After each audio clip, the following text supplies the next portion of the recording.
जय जोहार, मैं हूं आपमन के संग ललिता चक्रधारी। आपमन देखा तो न्यूज प्लस 21। चलो शुरू करथन बिहिने के खबर। वैष्णो देवी मंदिर में भगदड़ ले 12 लोगन के मौत। पीएम मोदी हा जताइस गहरा शोक। 2-2 लाख मुआवजा के करिस घोषणा।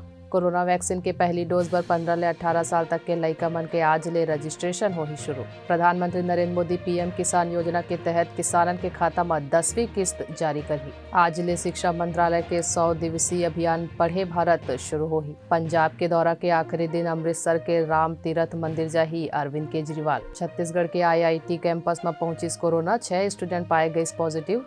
न्यू ईयर पार्टी पर लगिस रोक। छत्तीसगढ़ में गांजा के तस्करी कर ले जाए वाले 6 आरोपी ला रायपुर पुलिस दबोचिस। पंजाब में नवा साल के मौका पर गोल्डन टेम्पल में श्रद्धालु बन के जुटिस भीड़। यूपी में 28 IPS अधिकारी मन ला मिलिस प्रमोशन। अविनाश चंद्र बनाए गई नवा DG। उत्तर प्रदेश के सहारनपुर में आज जनसभा ला संबोधित करी असुद्दीन ओवैसी। ऐसा नहीं तमाम जानकारी ले लगातार अपडेट रहे बर हमारे चैनल लाइक और सब्सक्राइब करना जन भूलो। नोटिफिकेशन पर बेल आइकन ला घालो दबाओ।